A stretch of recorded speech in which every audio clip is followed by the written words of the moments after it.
I don't know if it really looks like 25 ASSP Alabama chapter meeting. If you would stand and please join in the flag.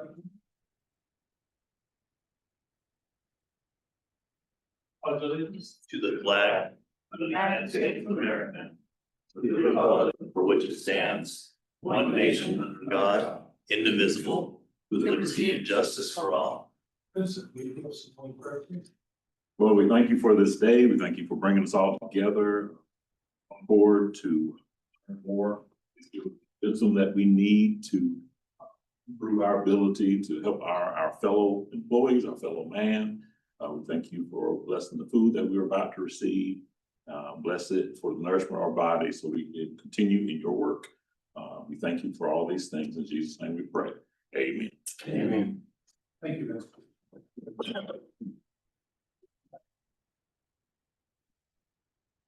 Good morning.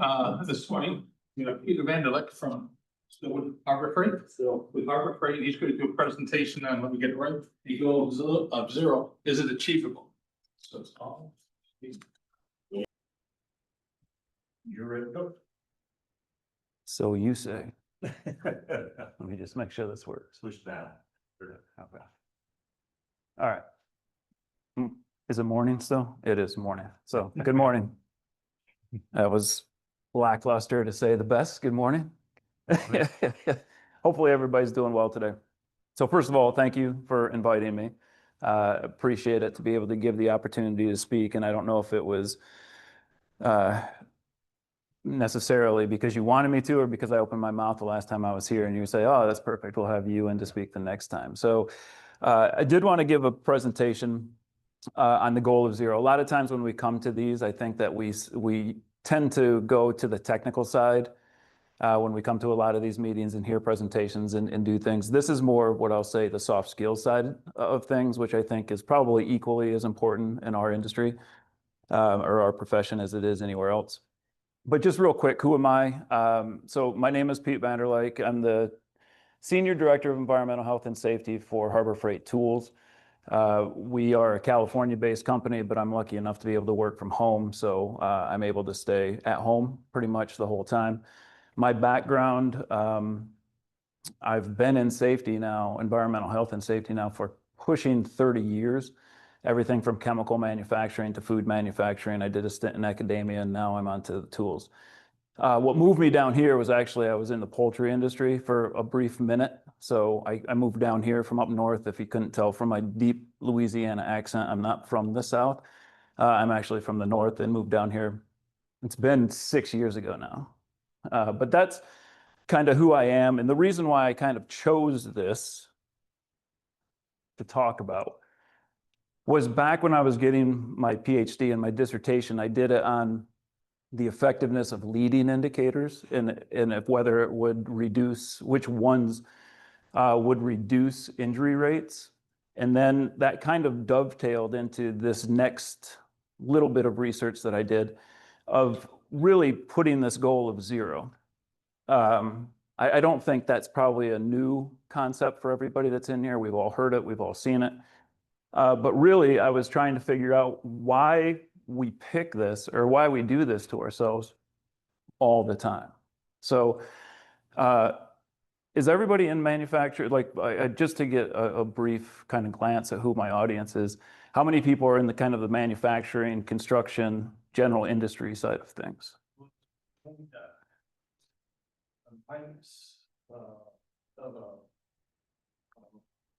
Industrial setting for 27 years. I've been in construction for 17 years.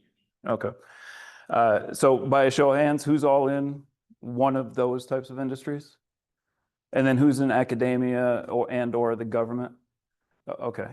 So I just say that just so I can kind of get, I usually say it to determine who I'm going to offend, and it's usually the academic people and the consultants. So are there any consultants here? All right. So you're maybe in for a rough ride as we go down through this path. But I also typically say that the reason I give this presentation too is a lot of times when we go to a lot of chapter meetings or to the national conference meetings, A lot of times it's academia people, a lot of times it's consultants that are giving the presentations, and they don't necessarily always know how it really works in the real world. So I do try to say, I've lived it, I've seen it, I've kind of lived your frustrations on a day-to-day basis. So anyway, knowing that we do have several here from, and I know that there's people on the phone too, or on Zoom, I couldn't see you raise your hands, but as far as those that are not in the academia side of things or the government side of things, when we talk about zero, is that typically the message that we have when we're speaking to our operational counterparts? Well, it's going to be a tough crowd to get. Is it because you can see or smell the food back there? I'm okay if you guys want to eat while I talk too.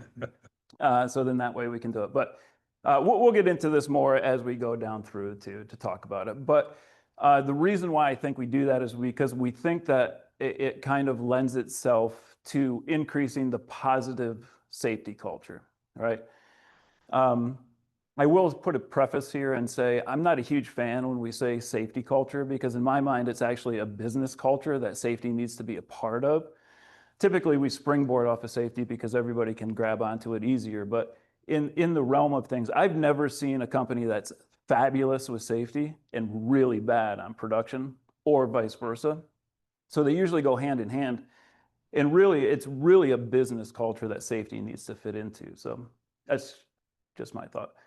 I only put this in here. Is there anybody from the OSHA side of things here? All right, that's good. I put this in here only because I find it funny. The reason why I think we tend to always push towards that zero is because that's how we're measured even from the OSHA side of things, right? OSHA always wants us to get to that zero injury side of things. So when we have those outside influences pushing on us, that's typically what we want to get to. And I put this up here only because it shows that even people on the governmental side can't get to zero, and typically they're even higher than they are in the manufacturing side of things. So I just find it funny that we have governmental agencies telling us to do one thing when they can't even do it. Military? This number? Government. Because it says local government, but I'm curious because you're gonna have a fair amount of injuries when you've got people doing maneuvers and things like that. It does. This graph does not include it. Typically, if you were to put the military in there, it would be even higher. And when you look at the fatalities, it's even higher on that side of things too. So how do we measure our success here?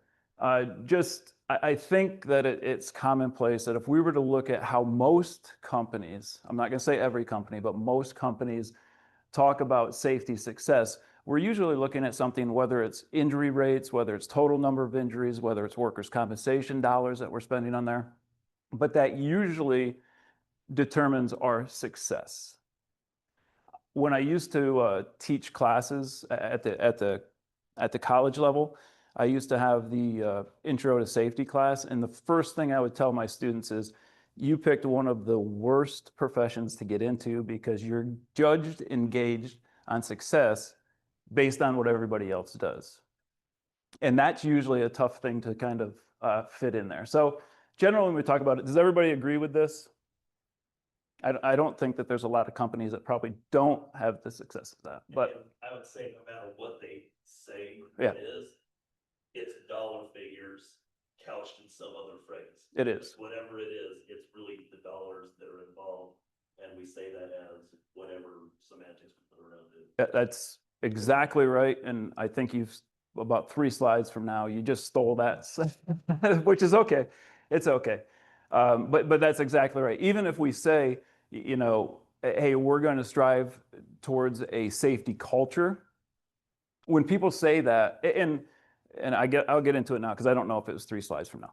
But when we talk about that, even if you used to, even 5 years ago, look at job descriptions or job postings for safety people, it always used to have in there, shows a proven track record of reducing injuries, right? If you've looked at that change over the past 5 years, I don't see that as much anymore. What do I see in there in place of that? Is it typically says something to the effect of, has a proven track record of increasing the safety culture at organizations. If you ask the hiring managers what that means, what do you think they tell you? Reduce injuries, reduce workers' compensation costs. It all goes back. It's the same exact thing. It's just worded differently, right? So another thing when I was doing some of this research, and again, I know that this is now 11 years old, but this basically it stands true. In July of 2014, Health and Safety Magazine conducted an opinion poll on whether or not safety professionals believe that 0 injuries was a realistic goal. So these are safety professionals, people whose sole job it is to help companies reduce the injuries events. So by a show of hands in here, and nobody's going to judge you, answer honestly when we say this, right? How many people in here think that 0 injuries is a realistic goal? Nobody. Unless you're doing the same thing when I ask a question and nobody answers me and you're just not raising. I'm just totally kidding. Yeah. As far as. Just ask how many of you think Think. question the opposite way, so we all have to. Yeah, that's right. Then I could determine whether or not. Then I could, right. Yeah. So one of the things that came out of this, though, was about 55%. I'm just going to round it up. 55% said no, 45% said yes. So again, I think that if you were to have people drinking from the safety Kool-Aid that day, they probably answered, yeah, it was, where the majority said, no, it's not. So again, there's not even safety professionals out there that think it's 0, but yet we always see 0 as that highlighted goal all the time. By the way, when you looked at the research at who did this, the 45% said that yes, all injuries are preventable. These 45% were either OSHA officials that said, we believe it, and if you don't, we'll see you next week. Or there were consultants that said, yes, it is, and if you pay me hundreds of thousands of dollars over the next 10 years, we'll get you there. I'm totally kidding. I don't know who answered yes question. I just figured that fit in.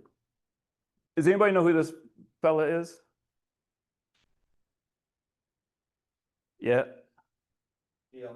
it is. It's Paul O'Neill. He ran Alcoa from 1988 to I think 2001. Does anybody know why Paul O'Neill, from the business side of things, is viewed as one of the best individuals when it came to safety? His first day, go ahead. Talk about Paul O'Neill and that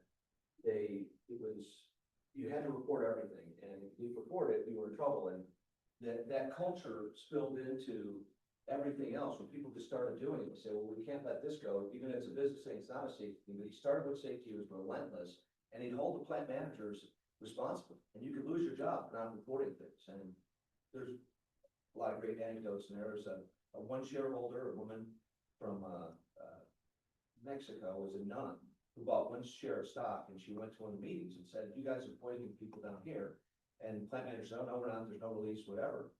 He dug down, found out it was, he apologized to his shareholder, and that person lost their job. So it was from the top down.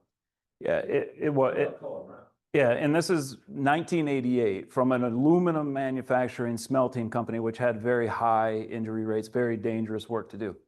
So yeah, and again, some of this, who knows what's lore and what's accurate and everything like that. But the basic boils down to that kind of thing was one of his first speeches that he gave to the shareholders when he became president of Alcoa was that he wasn't going to focus on business manufacturing numbers. He was going to solely base his focus on safety and reducing the safety injuries. So much so, and this is true, that Alcoa's stock dipped almost immediately because they all said, who is this business person saying that they're going to focus on safety instead of business? They thought it was going to tank. But anyway, he basically said, all injuries are preventable, all injuries are unacceptable.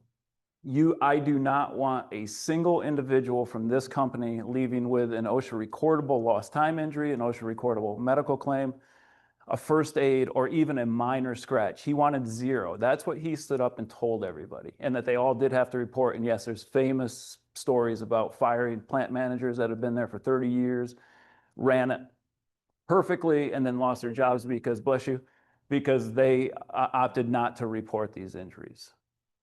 What happened over the course of time was that spilled out into the rest of the business, where individuals felt empowered to bring things up, be able to talk about things, not just safety related, but how to make companies run more efficiently and things like that. So they started out about a 1.84 for, I think, lost time injury rate when he first started. He got it down to a 0.4 by the time he left. So the reasons why I say it is even him, the person that said, I want 0 scratches, still didn't get to 0. Did he have a great job getting to there? Sure, but he didn't get to 0. A quote that I like from Judy Agnew said, some leaders view it as setting the goal of 0, that some leaders view it as a bold demonstration of the importance of safety, but as with any goal, how you go about communicating the goal and, more importantly, managing toward that end goal matters a great deal. So it's not so much in setting the goal at 0, it's about what you do to get to that goal. And the reason I bring that up is it'll come by in a little bit. So by a show of hands here, because we've already agreed that our companies all in some way, shape, or form strive to this 0.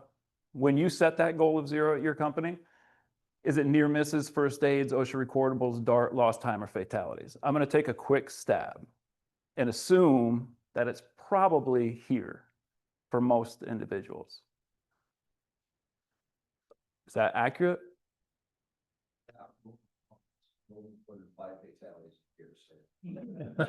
Yeah, yeah, yeah. Yeah. But that brings me back to the military side of things. That's right. 5 of those fatalities right now. Fatalities, actually, there are some organizations that set it, and we go back to the military. The military actually did set goals of 0, especially with the individuals that were flying the planes onto the Navy ships. That's where a lot of the fatalities were happening from. So they actually did set a goal of 0 for fatalities, which seems insane, but if you look at the risk and what was happening back in the 80s with those, it was definitely something worth hitting. So I'm assuming that that's where most of us hit. That's where I see most of the t-shirts. That's what I'm assuming most of this information comes from, because you definitely want to make sure that you're sending at least the right message, right?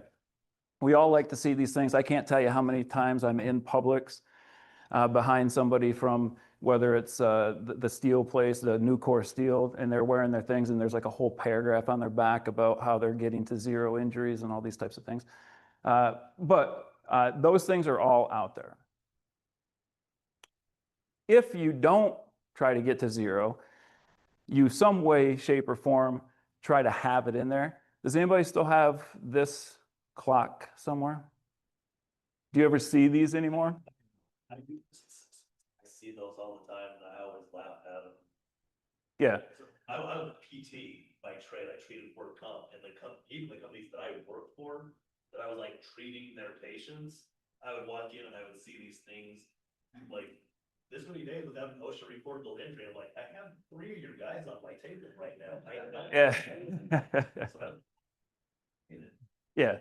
So we've also taken steps to move away from this, but not completely. We've shifted to signs like this, because now we've integrated near miss incidents in there, and we put a yellow thing next to them versus a red thing, right? And we still have those injury-free days. And again, I'm a very kind of semantic kind of guy, take everything on face value. I don't know what injury-free days mean. To me, injury-free days means that you didn't receive a paper cut that day, right? So I don't know what it all means. So we've come a long way, have we not? I'm going to say we have not, because I can still tell you that I saw these when I started working at Harbor Freight in their distribution centers, still hanging up and going around. Before I came here, it's funny, I don't know. I think everything is listening to me because this was on one of my feeds after I started talking about this just recently. This was taken, somebody in the safety profession was walking one of the state trails in West Virginia, and they came across this sign from a mine that had closed in 1963. So you know that this sign was up before 1963, and look what they're measuring for safety success. The same exact things that those are measuring. So this was 9 years before OSHA even came into play, and we were starting to measure these things, right?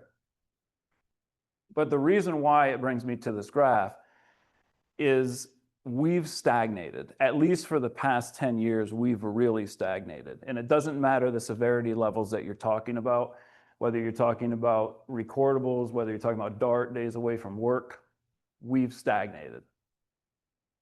And then they stopped. I used to like it the way they did this on the Bureau of Labor Statistics. They've switched and they've done it to this graph, but if you followed that out, we're basically at the same exact levels that we were. Again, if you were to pull that graph way out, you would see that we started up here and came way down way fast, but that was because we picked that easy fruit off and did things like lockout, tagout programs, machine guarding programs, all those types of things. But since then, we've kind of stagnated, and that's why I like to kind of talk about this and get this out into these different types of presentations, because I learn from everybody as much as anything else. And that's why I try to not be as much on the technical side, because we do that all the time, but yet we haven't seen any of this reduction in injury events. So what are the benefits when we talk about setting that goal of zero? Again, remember, if we set that goal of zero, it's letting everyone know, CEOs setting that goal lets everybody know injuries are preventable and injuries are unacceptable. Seems like a good thing, right? But, oops, must be I didn't do the slides right. What's the hazards that are associated with CEOs saying that? What? It drives the behavior that you're gonna be evaluated really poorly if you mention that somebody got hurt. So you're gonna hide it, you're gonna do something to, tell me how you're gonna evaluate me and I'll tell you how I'm gonna report my metrics. It's really, that's one of the fears, is that you're gonna hide that behavior, you're not gonna highlight it. That's exactly right. Is even when Paul O'Neill did it in '88 and said, hey, people are going to lose their jobs over this, and people that lost their jobs over it, there was still injuries that were being hidden, because everybody knew that from the top all the way down, that zero was what was being measured. So it's that's a huge hazard of it. Right. So it lends individuals to figure out, and then they kind of massaged it a little bit differently and said, you know what, then you're right. So we're going to start focusing on making our zero goal lost time rates. All that did was it allowed us to manage the injuries better versus trying to eliminate the injuries. I can't tell you how many times I've walked into facilities, ones that I've worked for, that we've gone X number of days lost time injury free, but yet the break room is full of individuals doing light duty, dusting off vending machines. So it's really doesn't help us in actually getting to the zero that we want to get to. Proliferation of temporary workers. I used to do a lot of work at mine out in Salt Lake, and they're like, "Oh, we never had a fatality." Yeah, you have. It's just not your direct employee. Right. And like, that doesn't count the same. It's a dead person at your facility. And they would go through these boom and bust cycles of like, why do we have all these safety guys? No one's getting hurt. And then they would fire half of them and kill people contract. Not their own. Right. And then they'd hire a bunch of people again. And there was this huge list of people who in the resume worked there.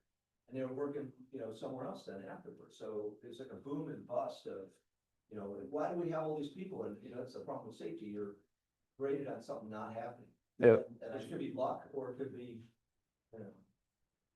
The other downside though, too, is that there are certain events that statistically it's gonna happen. somebody's gonna walk in and slip in the bathroom, you know, you're manufacturing cars and they slip in the bathroom and they hurt their back or whatever it is. Depending on how you implement your goal of zero, you might be punishing that group in that management area really harshly for something that, you know, hey, it's gonna happen. There's no complete reduction of risk. Yeah. I mean, even the mattress testers who work from home, somebody is gonna get hurt. Yep. Yeah, that it also lends itself to focusing time, effort, and resources away from things that we should be focusing on, right? So to your point, you have somebody that's just walking down the hall, bends over to pick up a pen, and they blow out their back.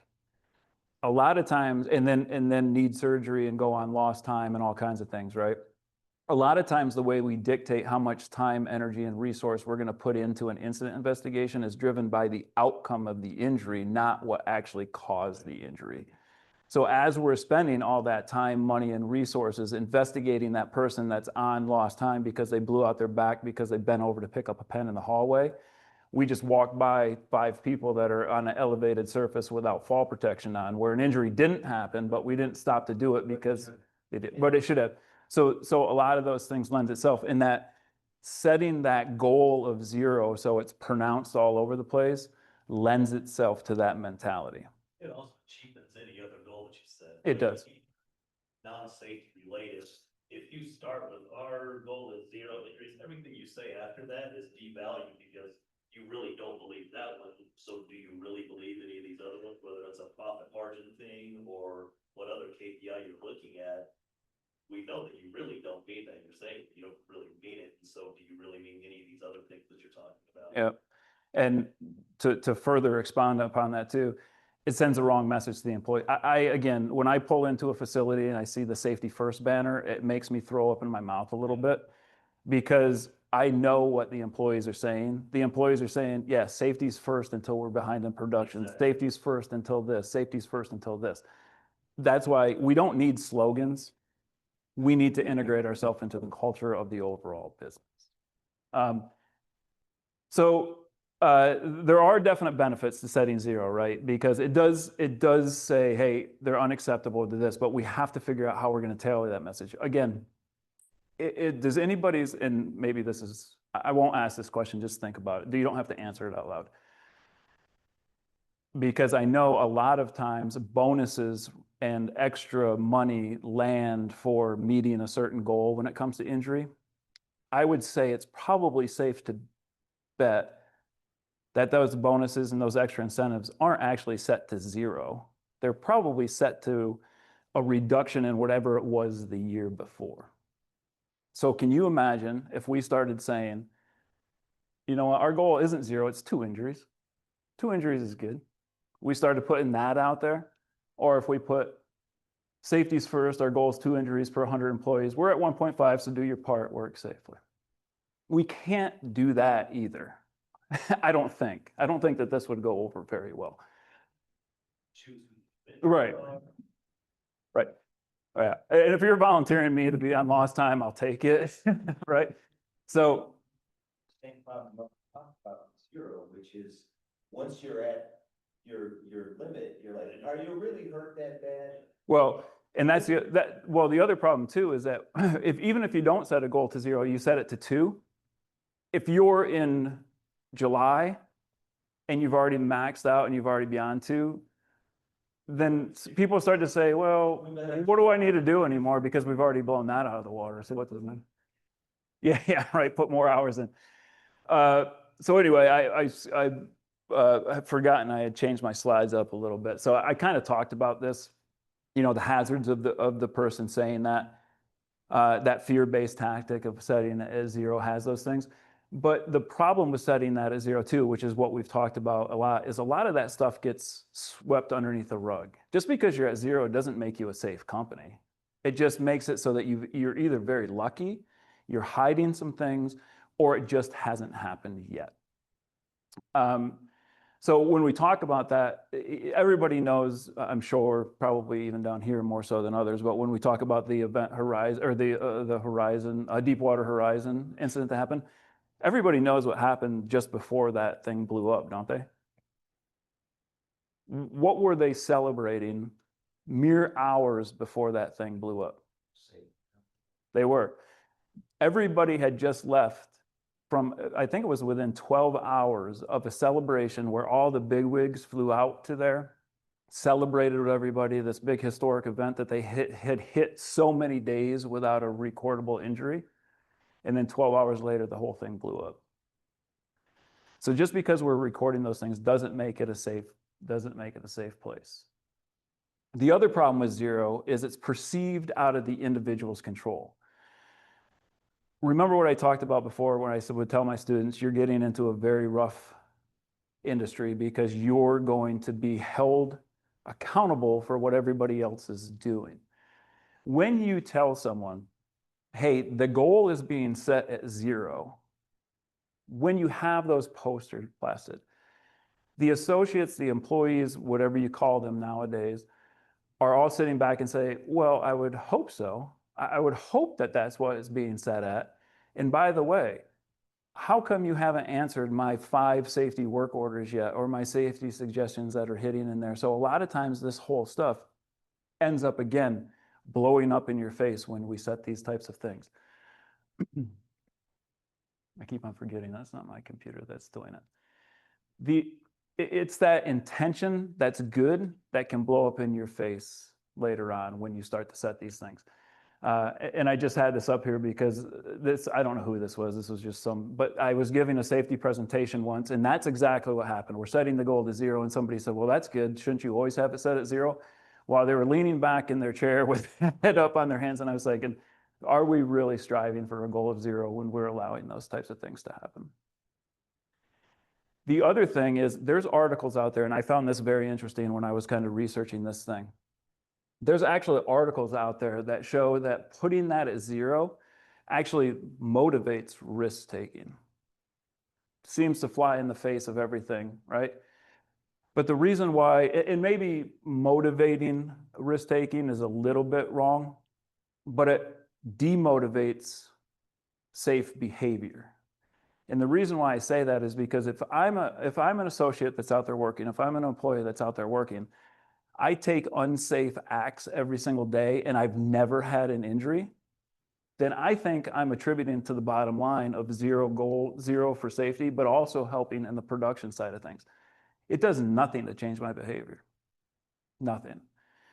There's a great quote out there by, let me make sure I get it right, Sean Galloway, who said, and this was more of a medical side of things, he said, is health the absence of visible disease? If you never receive a checkup by a physician, yet you feel good and nothing appears to be wrong, have you reached your goals of health and feel confident you will live a long life with this approach? To define health as an absence of visible self-reporting indicators is recognizably dangerous. I say the same thing for safety. It applies to safety as well. Just because you haven't had an injury I think that's a very dangerous leap to make to say that you're a very safe company.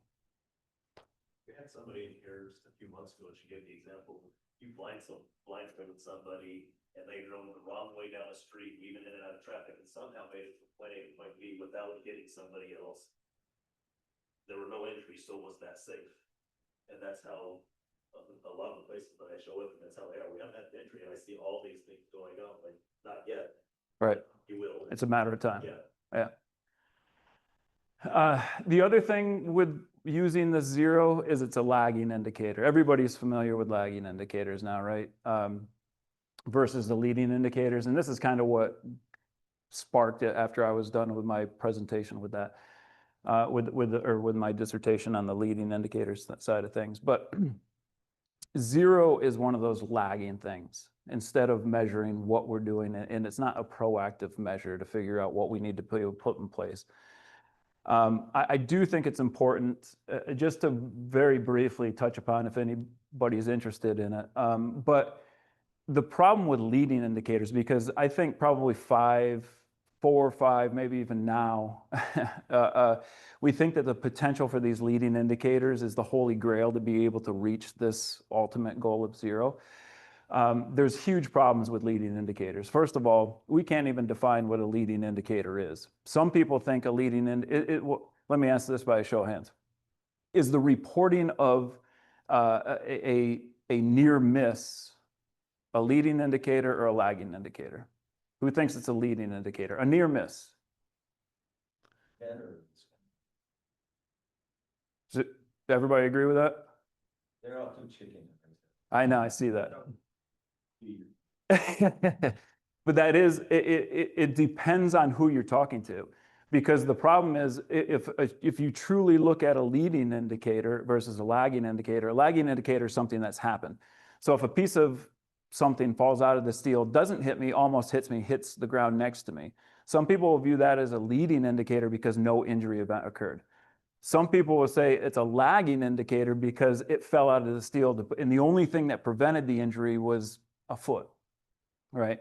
So it's sometimes based on the maturity of your company's overall safety program, right? So sometimes people won't even know whether it's a leading indicator or lagging. So it's different based on the companies. What you're saying. Supply room, leaning precariously, and somebody came by and says, hey, that's leaning precariously. That would be a leading indicator by the stricter definition. Because nothing If you're happened. waiting for that thing to fall over, but miss, But miss. is a lagging indicator in the sense of the dangerous condition manifested, whereas realistically, as soon as the guy put it up there with, you know, 2 pieces of lint holding it in place, Yep, that was already the hazardous situation. correct. Yep. And again, how many Now, you can keep. you could keep on going. You could. Say that again. 15, 20 miles, way too fast. Go down the road a little ways, hit somebody in the back end. Would that be a lag? And would it, at that time, I'm thinking, okay, this guy here's going too fast. He runs risk level up. So I will say, this is a totally different debate of what's a leading and what's a lagging, but that feeds into what I'm saying is that people don't even know what a leading or lagging indicator is. Yeah. Yeah, that's right. And, you know, is the person that drives in the passing lane instead of getting over into the travel lane. I will tell you right now, to me, that's a safety hazard because just please get over if you're not.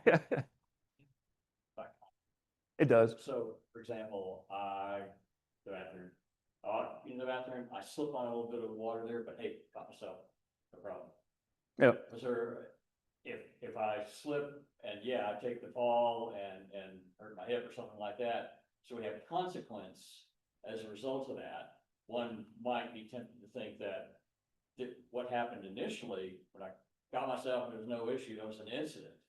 And it needs to be dealt with because, you know, yes, maybe there's gonna be water on the floor, but maybe we need to be, you know, doing something to try and monitor the amount of water that's on the floor. We need to change our behavior to try and reduce that risk.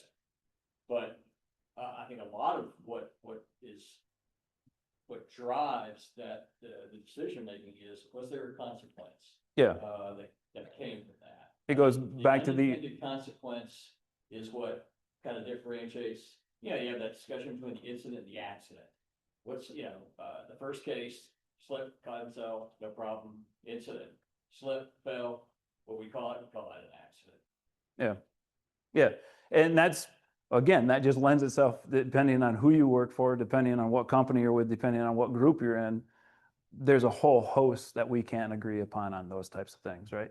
And so the other part of this is that there's no guidance to tell me which of those leading indicators are the best ones to be able to reduce it, right? It's a grab as you see fit. But the problem is, because we're at this age of where we want instant gratification, people don't usually want to sit and wait to see if that leading indicator that you've chosen actually is going to do it, because they want to see immediate type of fruits of their efforts. It usually takes a year to a year and a half to determine if that's even going to have any type of effect. I think part of the whole issue with this is the spirit of what the goal is and how that's communicated So we talk about a weird goal. We had, when I was at Michelin, we had a goal. They wanted to have 5 times as many reported near misses for every department. They came up with this measure. We had one guy who would have 30 near misses and 0 accidents. He was like, this gate's a little loose. And if he was getting the board as the leg was about to hold it up kind of thing. And the other guy's like, how is he doing this? And they'd have 5 reportables and 1 near miss. It's like, you know, it was, one guy understood the spirit of the assignment and was our best performer and never, and legitimately never, he wasn't hiding anything. Yeah. And his guys all knew that he expected, he's gonna come in, oh, here comes Keith, he's gonna be doing this stuff. And whereas the other guys, it just, all their indicators were actual accidents. Yeah. They were lucky to get a near miss, and that was during the accident investigation already. Oh, we could have done this too. You know, that was when they would catch him. So they were never at any kind of ratio. Yeah. But again, I agree with you. In spirit, there's, your heart's in the right place. What message are you sending? Yep. And so this is, and I'm not going to get into the whole thing, but I will let you know. My thing is, I'm one of those people that want somebody to tell me what works best. What's the best thing to implement instead of trying to figure out. So that's actually what my dissertation was on, was to try to figure out, hey, I'm gonna go and I'm gonna do a whole survey and figure out who's implementing what leading indicators and which ones have they actually shown to be able to reduce injury events, right? So this way, I thought I told my wife, I said, I'm gonna make millions of dollars because as soon as I figure this out, I'm gonna be able to go to every company and say, implement this. So I can safely assume you all probably know where I'm going because I'm not a multimillionaire. I'm still working every day of my life. I pretty much fell on my face. So the first thing I did, and again, just to get into it real briefly, the first thing I did was tell me what you're implementing. Tell me what leading safety indicators you're implementing. And this is just kind of the list that all came down. I'm sure that all these look familiar to everybody that's here, right? So then I said, all right, that's great. Now tell me the perceived best ones. Which ones do you feel that you've put in place that have reduced your injury rates to an acceptable level or down as close to 0? And they came up with safety observations, stop work authority, and near miss reporting as the top 3. So I'm thinking, man, now I'm getting into something. I don't have to waste my time with all these other things. I can just focus on these 3, and hopefully I'll do it. Is anybody a statistician here? That's good, because now that means I can lie to you all and you won't know if I'm lying or not. But basically, when you run these surveys, you're looking to see if this P is at 0.05 or less to determine whether or not there's a statistical significance enough to say, hey, there is something here, right? And so because I was at or below that, it's telling me, hey, these 3, everybody's thinking that these are the ones that if you implement them, it's going to reduce it. So then what I did was I said, send me your injury information before you implemented these, and send me your injury information after you implemented these. And then I ran the same type of calculation to determine. Again, 0.05 to determine. What it basically came out to was implementing these leading indicators had no significant statistical difference between their OSHA rates, both for frequency and severity before versus after. So it was pretty much a failed. I'm not, like I said, I'm not a millionaire. And more to that, I was thinking, oh my God, I just wasted all my time, my money, my resources on this PhD program because I can't figure anything out. But one of the things that we came up with the reasoning was we also said, hey, if you didn't see any, why didn't you see any? And it was basically production first mentality, lack of safety support, and then things that they could do better down here. But I think these 4 things up here are probably what everybody would think at their organizations too. No matter how much we tout 0, no matter how much we tout safety, if we don't have support from upper management or we have that production first mentality, you can set your goal to whatever it is, you're not going to hit it. All right? No matter what leading indicator you have in place, it's not going to help you. So it was just kind of an interesting thing to came. The other problem that is with 0 is what we've kind of been talking about. There's so many different variables out there. Even if you look at 1, which is age, and I think I can do this without getting in too much trouble now that I'm beyond 50 because I think I'm that part of that protected class now. But our age is getting older and older, our average age of our workforce. whether we want to admit it or not, if you're in heavy labor manufacturing, your body's going to break down. I feel it every morning when I just get out of bed, right? So if I'm at work and I bend over and pick up that pen, the chances of me blowing my back out at 50 are probably a little bit higher than they were when I was in my 20s. So as we extend this out, so again, that problem with zero is we're sending a false thing out there that we can actually hit when we can. So is safety or is zero achievable? I don't know. It depends on a lot of things. The other factors that you have to put in place is what type of industry are you in? Because I bet that you could probably hit zero a lot easier in an office setting than you can a chicken manufacturing facility. I'm sure that we could probably hit zero easier at a retail store than we can a chicken manufacturing. You know what I'm saying? So it depends on the industry that you're in. The other thing I always like to say too is if you achieve zero, what's more important than achieving it? Maintaining it. Can you maintain zero forever? Right. So that's the other thing too is, and again, those clocks, going back to those count up clocks, I don't like those because I know, and I know that this is probably something that I shouldn't say as a safety professional, but I know there's going to be a time when that clock is going to have to be reset. And I've seen those clocks get up high. And when it goes back to zero, it's devastating to everybody that's around, except for the one person that was mad at the company that said, I'm going to show them and make that clock go back down, which I've seen before too, right? So those are all the different types of things. It's the maintenance thing. So what I tend to believe more of, I still think that you can have zero as a goal. What I don't think that we should be doing though, is having zero at a goal as it pertains to injuries. What I think that we should have zero set a goal to is unsafe acts and unsafe conditions. Because if you can get to zero for unsafe acts and unsafe conditions, you're going to be a lot better positioned to get as close to zero with injuries as you could. So what we have done in the companies I've worked for is that we've changed all of those clocks, all those count up clocks, all those, days without an injury event. And we've shifted to say how many safety work orders have been completed within 7 days. How many unsafe acts were identified and taken care of. What we don't do, back to your point, we don't say you need to do 7 observations a week to our supervisors, because what happens when you tell a supervisor you have to do 7 a week, they're due every Friday by 5 o'clock. What happens? You create the conditions necessary for you to be able to report the condition. It's a code problem. Well, typically what I find is the supervisors are at my door at 4:59 on a Friday, handing me the 7 things, and they're all worthless. Well, not all worthless. Majority are worthless. Because they filled the paper out, they did it, and they got it done the way that they were supposed to get it done.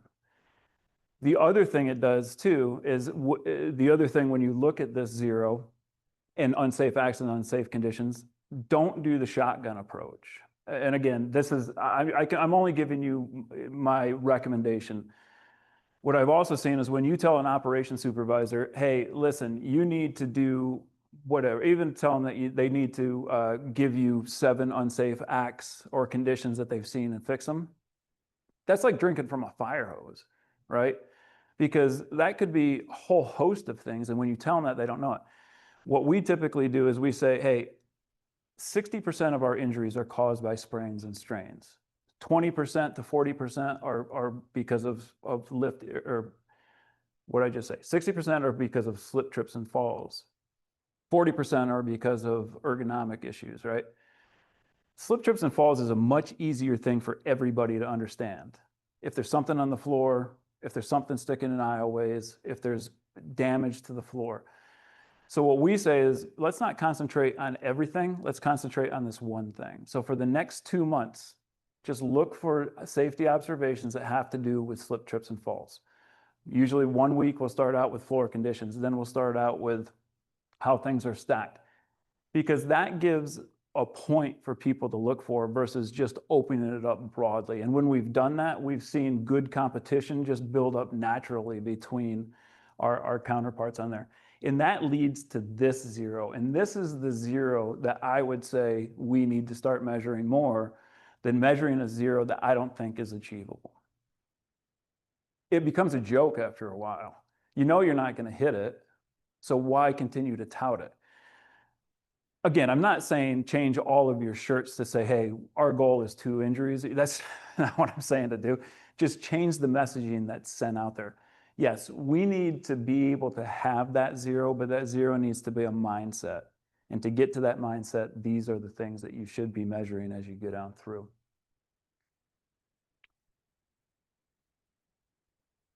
We talked about that. It's not sustainable. Again, the only reason I highlighted that controllables is because that red squiggly line, I know it's not a real word and I tend to make stuff up a lot. So I know that that's not a real word, so don't call me out on that like my wife does every time I ask her to look over something I do. She likes to point out all my grammatical errors. But when we start to do this too, one of the things I've noticed in this profession is that for us, everything is black and white or white with no middle ground. I think we need to, and I'm not trying to point fingers at anybody. I'm just saying collectively as a group, safety professionals see things that way. What I think we need to realize is there's a lot more ways to figure out how to solve a problem than just the black and white. I used to have a boss that used to tell me there's a Cadillac fix, there's a Ford fix, and there's a Yugo fix. The Yugo fix can sometimes be just as, or achieve the same amount as the Cadillac. And when you do those types of things and look at it from a different lens, you start to draw in some of your business partners a little bit more because you're not automatically jumping to that side of things. Continually educate the frontline managers and supervisors on the soft skills, because if we set 0 as an injury goal, then 9 chances out of 10, the interface that the supervisor's having with the employee is a negative one, because they're talking about, why would you do that? Why did you do this? Why did you get injured? Why did you do that? Whereas if we set it to something else, it allows them to ask, what caused you to act in that manner? What can we do to change things that are differently, versus pushing that blame? A lot of times that 0 injury goal pushes the blame down on the injured employees. And then lastly, we need to make sure that we remain fair and consistent the whole time. There's nothing worse, and it happens at every company, where the rules that apply to first shift are much different than apply for third shift, which are extremely different from third shift, right? So we need to just make sure that we set that constant message out. So I wish I had the magic bullet for you. I wish I could say, here's the leading indicator that you need to put in place. Here's the thing that you should be striving for to be able to get to 0. But every company is different. Geographically, things are different. Coming from the north, working with companies in the south, much different. Not better, not worse, just different. And how we have to have those conversations. So again, with that, that's really what I had to share. Hopefully it was okay. Maybe it wasn't. But I'm a huge believer that if we start to shift that mindset, start to get rid of all those banners, all those things that talk about 0 injuries, and shift them more to something that everybody they know has under control, we'll be much better off. Probably 5 years from now, we'll be talking about how AI has taken all of our jobs away anyway, so we won't have to worry about it. I just got done. Is anybody using, are you okay if I go off a little bit?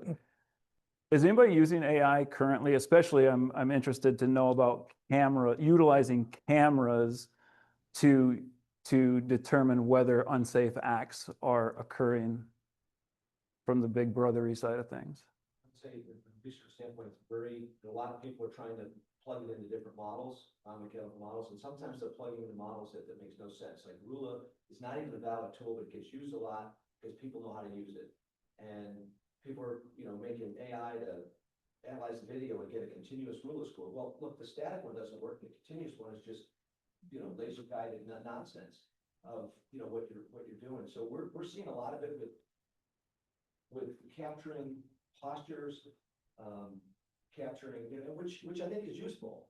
I think we have to get enough data to start to figure out, okay, what are those thresholds? We can say, oh, keep your elbows below, Yeah. and all that, but they're all things that kind of correlate with the outcome. We don't have but that's what I see mostly, is the AI, not on, so much on what an unsafe act might be, although I should be coming down the road. That's what, because what I would like to see, well, again, before I get into that question, let me ask, is there any questions associated with this? I have a question for your dissertation. Yeah, Did you look at when incidents occur? Because my guess is that they're more likely to happen right after milestones. So not just the coincidental one where, hey, let's celebrate and then yeah. from the ocean, but like where people do 1 million safe work hours and then there's a bunch. And then, people are kind of waiting, like, I got this shoulder problem, but damn, in 3 days, we're gonna hit 1 million safe work hours.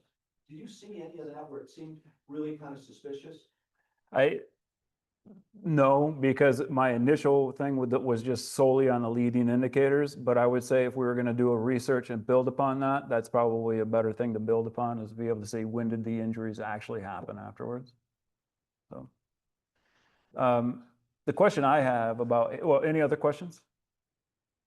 I would be interested to know if there's any cameras out there that actually prevent somebody from reaching into a piece of equipment, whether a machine guard. I think that that's where there's gonna be some potential benefits of AI, is to say, if somebody removes a guard, it is tied into the interlocking system of that machine and won't let them start that back up until, is it?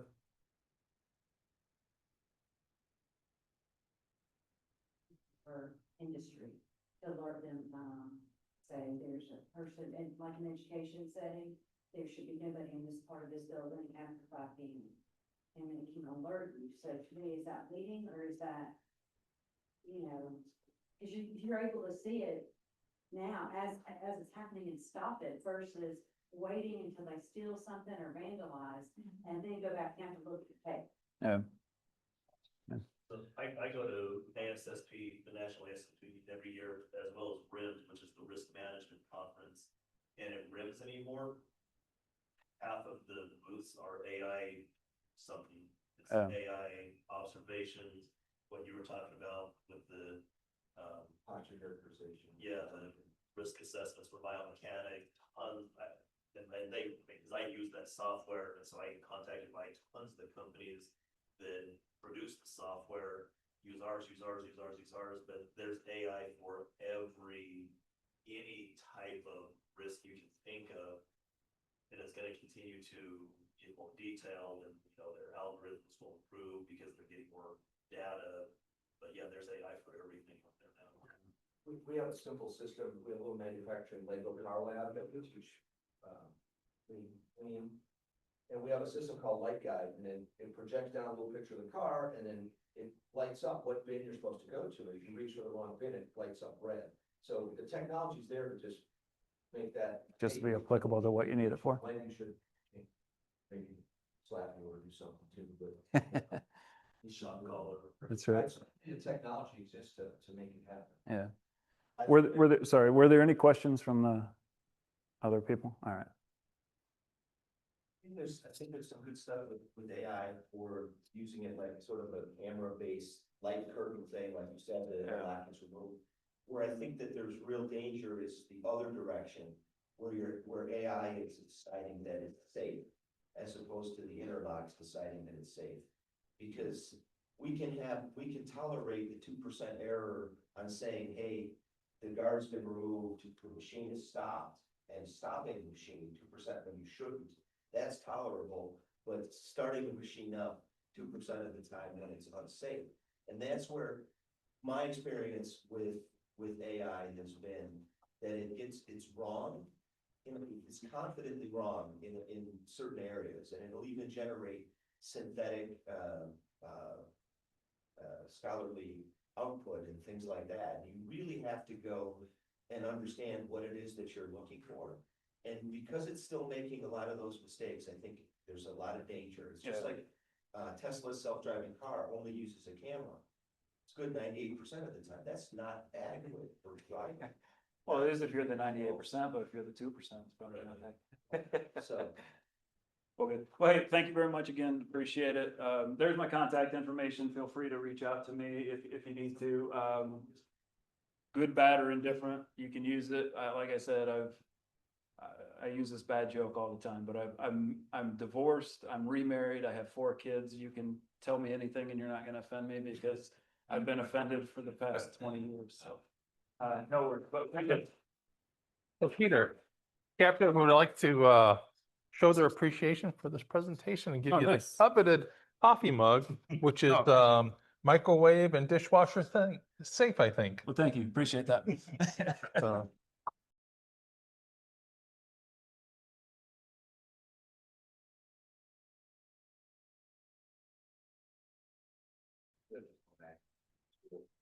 well, again, thank you for attending this chapter meeting. Are there any people who have never been here before who'd like to introduce themselves? Go ahead. Everybody knows you get hurt at work, but hurts take a long time to show up. So I work for Reps. We sell industrial hygiene, safety, environmental monitoring. So all the instruments you would need to measure long-term exposure so that your lungs still work when you retire, your back still works when you retire, you can hear all those things, because we think it's wrong that people would retire with work-related injuries. So if you have anything in that realm, gas detection, noise detection, and arm vibration, take my card list off. Thank you. Hi, I'm Kathleen Lawrence. I am in between careers and I'm here to see if this is something I would like to do. I worked at a manufacturing facility, getting them compliant with OSHA and really liked it. And so I was also in the Motorola industry for about 10 years. And that's how I knew about all the safety alerting and AI stuff. So not sure what direction I want to go in, but I really did have fun doing stuff. Forget what I told my students. It's a great, it's a great question. I heard you. Pick wisely, right? Pick wisely. Anybody have any announcements? Yeah, one, I haven't been here since BC before COVID. So, I'm Rich Sessick. I'm at Auburn University. I'm here with my student, Chelsea, and Chelsea is setting up a PDC little activity for April 3rd. It's a Friday. We got all day. We've got Brown Copel, which is the top of the big new engineering building. Big space. We'll have space for vendors. We'll have space to come in. We're going to figure out with Tom and others what topics we want to cover. But we're excited to host that, and we want to turn that into something that we can do on a more regular basis and make it, like you said, into like a mini conference. And I think we'll do tours of our laboratories. You can see what we're doing. We're going to have a summary of some of the projects that we're working on right now with the students. We're going to probably set them up so they go pretty quickly. People don't want to know all the statistics, like you said, right? Mm-hmm. They just want to know, hey, what are you trying to find out? Or, are we working with exos, or what are we doing? And share all that. And then anything I'm missing on this? No, you pretty much covered for right now, but we're gonna send out more information once we get things hammered out. This is like relatively new. We finally got got a date hammered out like last week. So. Mhm. We're super excited about it, getting on track, because we used to be very active when Scott Walker was there with our East Alabama section, and our student section's kind of fallen off. We're trying to bring it back. Right. Anybody got any students? But I'm president of the student chapter of the ASSP. Oh. Okay. Sure, one thing, it's a, I don't know, pet peeve, but it's an issue that I've run into a couple of times here lately, so. I help companies set up, we hire physical abilities testing. The plant that we were in recently, we went out and we observed people lifting like 70-pound materials easily. And so when we sent back the job analysis, we have to look it over, make sure we know. They said, no, take that off, because we have a 35-pound. I'm like, yeah, but I just watched people doing that all day long. Like, no, our corporate policy is 35 pounds. And so that's what they made me put on their rehire test. And I'm like, well, you're gonna have a bunch of people get hired because you're testing them to lift 35 pounds. Then they go on your floor and they're gonna lift 70 pounds. Like, yeah, but this is our corporate policy, so. Going back to what you were saying. It'd just be like, we don't know. 5'1" young lady who's lift 35 pounds, you put her out on the shop floor and say, okay, now move all this stuff from there to there. For her back, so. Just do the pre-hire stuff using Killicook. Wouldn't solve the problem. Hey, it's just, these are all. Write it out.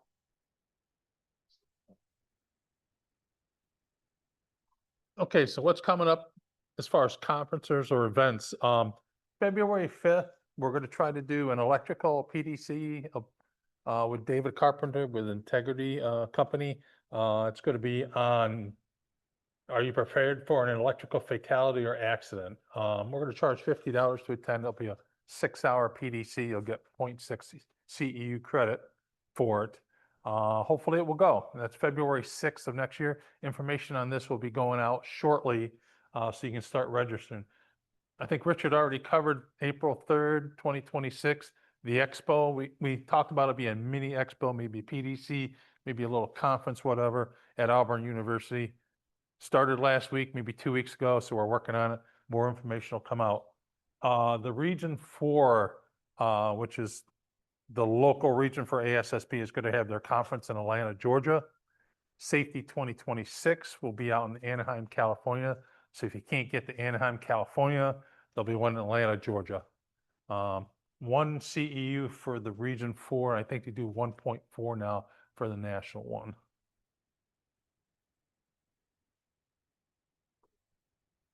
And if you're thinking of attending the electrical PDC, this is basically all the information that he hopes you will learn from the PDC. Upcoming meetings. December is going to be a get together and have a wonderful Christmas party, or Monday we'll know if OSHA Regional Administration can do their presentation in December. We know the government shut down for about 6 weeks, so that's had an impact on this December 11 meeting we were going to have at the Craft Center, which is downtown. If you're from Birmingham and you know where Carlisle's barbecue is, it's right across the street. You don't know where Carlisle's barbecue is, the old Compass Bank PNC headquarters is where it's kind of located next to. So we'll know more on Monday if we're going to do this, have a Christmas party, or be able to move January's PD presentation up to December. In January, workers' comp hidden costs by Ronnie Daniels, ATN, is going to be the presentation. That might be December. We'll see. February 20th, we'll be meeting with JSU, combined chapter JSU student section meeting. That's always a big turnout for that. March 13th or 20th, Mr. Jason Timmons with a local construction company will be doing construction safety presentation. Obviously, I talked about the April 3rd event at Auburn. However, also in April, we're going to have the membership recognition luncheon like we always have. We're doing scholarships here. We'll issue 2 scholarships, one for Auburn, one for JSU. And we're going to recognize our safety professional of the year, and we'll have a lifetime achievement award for one of our members. It's almost Christmas, so it's slow. So I had to dig for training that's being offered right now through either University of Alabama's OSHA Training Institute or the Deep South Center for Occupational Safety and Health. Right now, Deep South Center for Occupational Safety and Health is focusing on a AIHA fall convention, which will be tomorrow here, if anybody's attending. And then there's a couple classes going on with the University of Alabama OTI group. One's on safety and health management systems, a 3-day course, and there's also a fall protection. Go to their websites to get more information on other training opportunities. It picks up. What is your tomorrow? AIHA. Oh, yeah. Okay. Conference. Yep, exactly. So, innovation in occupational safety and health workshop. It'll be the hour before lunch. We'll do a little bit during lunch, and we'll do the hour after lunch. Okay. And Bob, in a previous life, has done a lot of invention. He has 48 patents, and we're going to talk about creativity and kind of capturing some of those ideas. So Great. Richard said, I don't know if it's in the same room, but it's in this building. It's in this building. I think it's next door, number 3 over here, which is bigger. Okay. Those who are certified, we're going through ASSP National for this particular presentation. We also did it for September. Justin was told in one of the regional meetings that they had, hey, this is really easy. Vincent was told it was easy. I was told it was easy. Hey, all you got to do is just log on, it's there. Absolutely not. What I'm going to have to do is I'm going to have to send you this code here, and you have to log into this site here to claim your 0.1 credits. So everybody who is here today and online, I need you to write so I can read your writing so I can email you. If I can't read it, I can't send you the email. I'll look at our mailing list and see if I got an address for you, but I'll have to personally send you this information so you can log on and get your 0.1 CEUs. I'll also do it for everybody who was in September's meeting as well. It's not as easy as they said. We'll discuss in the executive committee if we need to continue going through ASSP or still use UAB or as backup University of Alabama for CEUs. It's a little easier with them. You got to do multiple steps to get it. Basically, you got to develop your transcript that you can transfer over to BCSP for your CSP renewal. And we'll see you maybe December 11th, somewhere, either here at AGC or down at the Craft Center down on 6th Avenue in Birmingham. Any questions, any comments? This section, we'll have a meeting, sending out an announcement pretty soon, December 4th, Thursday, December 4th. Gonna be at the new Forte Training Center that's been created for Safe State and for the College of Engineering at the UA. Really nice little facility there. We're also gonna, our future presentations are gonna be student presentations. We have a construction safety degree program, and so we're gonna have, I know we're gonna have at least one, maybe a couple of presentations that are gonna be made there. So that's coming up on the 4th. Get the invites out for that. And then in late January, we'll be doing a meeting on best practices in incident investigations. And the evening lunch, meetings, or lunch? Oh, these they'll be on Teams. But yeah, we've been doing them on Fridays. We're kind of doing like y'all were doing. It's just kind of, yeah, moving the days around a little bit and see if we get a little different attendance profile. Have a safe trip back home if you're at home. Thanks again for attending.